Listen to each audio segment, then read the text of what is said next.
ভারত ছেড়ে দিলেও বালোচরা যে ছেড়ে কথা বলবে না এটা জানা ছিল। বালুচিস্তানে পাকিস্তান আর্মি দূরের কথা, পাকিস্তানের সাধারণ লোক ঢুকলেও তারা মেরে দিচ্ছে।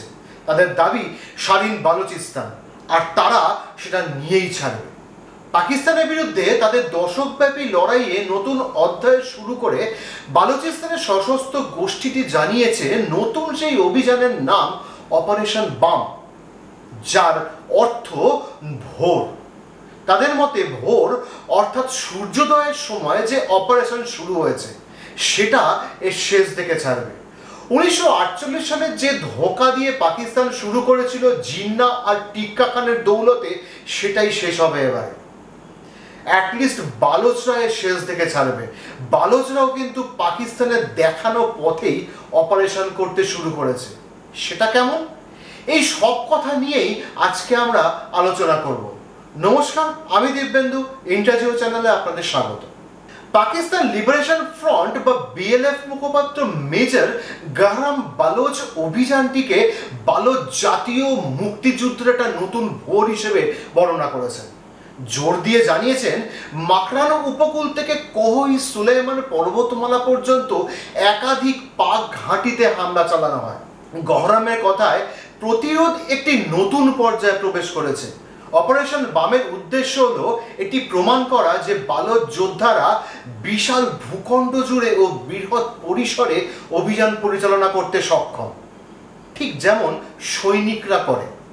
একটা জিনিস খেয়াল করবেন, বালুচিস্তানের রেবেলরা তাদের ডেজিগনেশন লেখেন, যেমন ধরুন মেজর, ক্যাপ্টেন ইত্যাদি।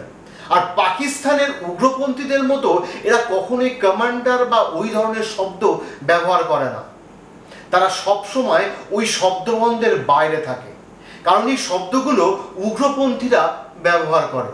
কিন্তু তারা নিজেদের স্বাধীনতার যোদ্ধা হিসেবে মানে এবং স্বাধীনতার পরে এদের নিয়েই স্বাধীন ফৌজ তৈরি করবে। আর সেই মতোই তারা আস্তে আস্তে নিজেদের প্ল্যান করছে। গত 14ই মে স্বাধীন রিপাবলিক অফ বালুচিস্তান গঠনের কথা ঘোষণা করেন সেখানকার বিদ্রোহীরা। ইসলামাবাদের থেকে স্বাধীনতা পেতে ভারতের কাছে সরাসরি সাহায্য চাইতেও দ্বিধা করেনি ওই সশস্ত্র গোষ্ঠী। সেটা নিয়ে আগেও ভিডিও বানিয়েছি, আই বাটনে দেখে নেবেন অথবা ডেসক্রিপশনে ভিডিও লিংক দেওয়া থাকবে। দীর্ঘদিন ধরে স্বাধীনতাকামী বালোচ বিদ্রোহীরা এবার বড়সড় অভিযান শুরু করেছে পাকিস্তান সরকারের বিরুদ্ধে। এই পরিস্থিতিতে বালুচিস্তানের সারধাকা অঞ্চলে যাত্রীদের অপহরণ করে তাদের খুন করার অভিযোগ উঠল বিদ্রোহীদের বিরুদ্ধে।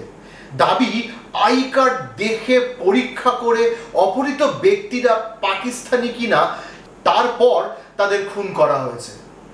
অন্তত 9 জনের মৃত্যু হয়েছে ওই হামলা। আবার সুরুডাকাই অঞ্চলে 2টি বাস অপহরণ করা হয়। রাস্তা অবরোধ করে বাসগুলি দাঁড় করিয়ে তারপর বন্দুক দেখিয়ে 10 জনকে বাস থেকে নামিয়ে আনা হয়। তার আগে সকলের আই কার্ড দেখে জেনে নেওয়া হয় তারা পাকিস্তানি কিনা, বিশেষ করে পাক পাঞ্জাব প্রদেশের বাসিন্দা কিনা। তারপর তাদের মেরে ফেলা হয়। প্লটটা আপনাদের চেনা চেনা লাগছে, তাই না? বলেছিলাম না, বালোচরাও কিন্তু পাকিস্তানের দেখানো পথে অপারেশন শুরু করে দিয়েছে।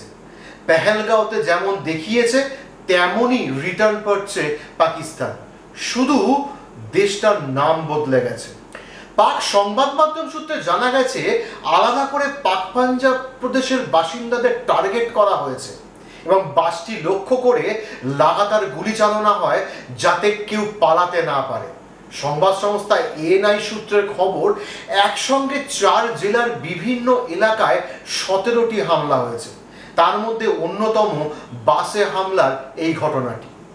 বালুচিস্তানের মুখ্যমন্ত্রী সরফরাজ বুগতি দাবি করেছেন যে পরিস্থিতি সেটা প্রায় গৃহযুদ্ধের সমান। বিদ্রোহের আগুনে পুড়ছে বালুচিস্তান। মুহুর্মুহু আক্রমণ চালিয়ে পাকিস্তান সরকার এবং সেনাকে নাকানি চোবানি খাওয়াচ্ছে বালুচ বিদ্রোহীরা। প্রতি রাতে হামলা চলে বালুচিস্তানে। একাধিক জেলায় সরকারি ভবন, সামরিক ঘাঁটি লক্ষ্য করে একের পর এক হামলা চালানো হয়, তছনছ হয়ে যায় সেগুলি। এই হামলাটিকে গত কয়েক বছরের মধ্যে বালুচিস্তানের প্রদেশের সবথেকে ব্যাপক ও সংগঠিত আক্রমণের মধ্যে অন্যতম বলে ধরা হচ্ছে।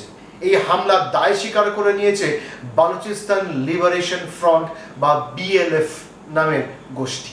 বালুচিস্তানের পাঞ্জগুর, সুরাব, কেচ এবং খারান এলাকার কমপক্ষে 17টি জায়গায় হামলা চালানো হয়। হামলার কারণে একাধিক সরকারি ভবন, সেনা চেকপোস্ট ধ্বংস হয়ে গেছে। যোগাযোগ ব্যবস্থাও নাকি ব্যাপকভাবে বিঘ্নিত হয়েছে।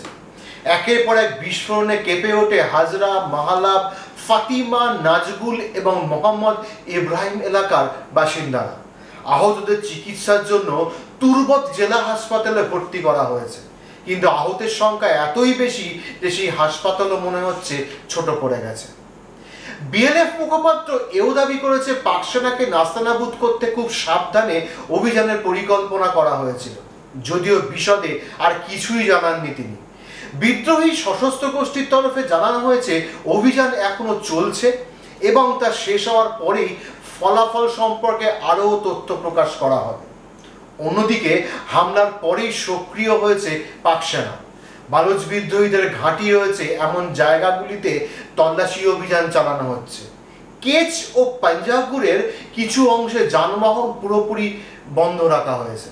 চলতি বছরের 30শে মে বালুচিস্তানের সুরাব শহর কবজা করার কথা প্রেস বিজ্ঞপ্তি দিয়ে গোটা দুনিয়াকে জানিয়ে দেয় স্বাধীনতাপন্থী বিদ্রোহী বালুচদের অন্য একটি সক্রিয় সংগঠন বালুচিস্তান লিবারেশন আর্মি বা বিএলএ।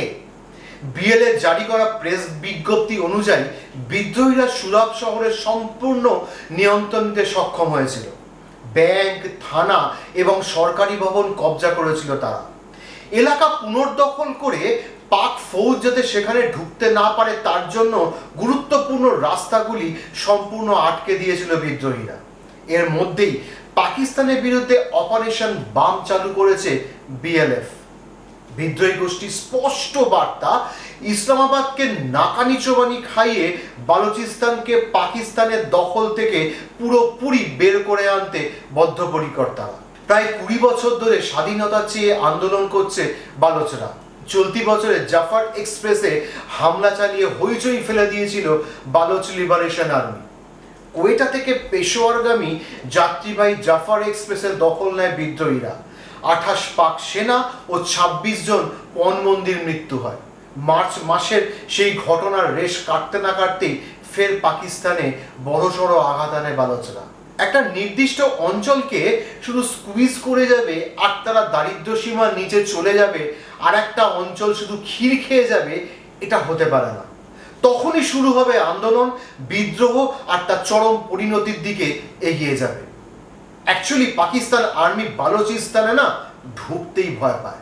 তার কারণ আর্মির গাড়ি দেখলেই পাহাড়ের উপর থেকে গুলি করে বা রকেট ছুড়ে গাড়ি উড়িয়ে দিচ্ছে। পাকিস্তান আর্মি কোয়েটা ও তার তৎসংলগ্ন এলাকায় ঢুকতেই পারছে না। বিভিন্ন সরকারি অফিস, ব্যাংক, থানা সমস্ত কিছুর কবজা নিয়ে ফেলেছে বালুচ রেবেলরা। বালুচিস্তানের অধিকাংশ জায়গায় পাকিস্তান সেনাবাহিনীর আর কোনো গ্রিপ নেই। তারা শুধু মুখেই বলে মেরে উড়িয়ে দেবো, মেরে উড়িয়ে দিচ্ছি, কিছুই করতে পারছে না। বাট কাজের কাজ না, কিছুই করতে পারে না। আর একটা কথা, এখানে আইএসআই কি করে, কি করছে বলুন তো? সেই বিখ্যাত গুপ্তচর সংস্থা, তারা কি এই পরিস্থিতিকে ট্যাকল করতে পারছে না? তারা কি সামাল দিতে পারছে না? উত্তর হলো না। তাদের হাতের বাইরে চলে গেছে পরিস্থিতি। শুধু তো বালুচিস্তান নিয়ে থাকলে হবে না, শুধু তাদের নিয়ে ভাবলেই তো হবে না। এর সঙ্গে আছে সিন্ধ প্রদেশ, সেখানে তেহরিকি পাকিস্তান বা টিটিপি নিয়ে নাজেহাল হয়ে যায় যে পাকিস্তান আর পাকিস্তানের আর্মি। সেখানে শুধু পাকিস্তান আর্মিদের মারছে না, তাদের অপহরণ করে নিয়ে চলে যাচ্ছে। ফলে পরিস্থিতিটা ভাবুন পাকিস্তানে কি চলছে। আর অপহরণ করে নিয়ে নিশ্চয়ই জামাই আদর করছে না, তাদের দিয়ে বিভিন্ন দাবি দাওয়াও আদায় করে নিচ্ছে আর তারপরে তাদের মেরে ফেলছে। ফলে পরিস্থিতিটা ভাবুন পাকিস্তানে কি চলছে। আর আইএসআই সে তো শুধু পাকিস্তানের রাজনীতিবিদদের আশেপাশে ঘুরছে ও তাদের খিদমত খাটছে। শুধু পাঞ্জাব প্রদেশ, ইসলামাবাদ এই সংলগ্ন অঞ্চলগুলোতেই পাকিস্তান ও পাকিস্তানের আর্মির কন্ট্রোল রয়েছে। পাকিস্তানের প্রায় 40 থেকে 45% এরিয়া পাকিস্তানেরই নাগালের বাইরে খেলা করছে। মুদ্রাস্ফীতি আকাশ ছুঁয়েছে, ধার করতে করতে জল নাকের ওপর উঠে গেছে। কি করে সামাল দেয় সেটাই এখন দেখা। কিন্তু ভারত সরকার এই সব কিছুর ওপর নজর রেখেছে। দেখা যাক পাকিস্তানের সিচুয়েশন কোথায় গিয়ে দাঁড়ায়। সবাই ভালো থাকবেন, সুস্থ থাকবেন। জয় হিন্দ, জয় ভারত।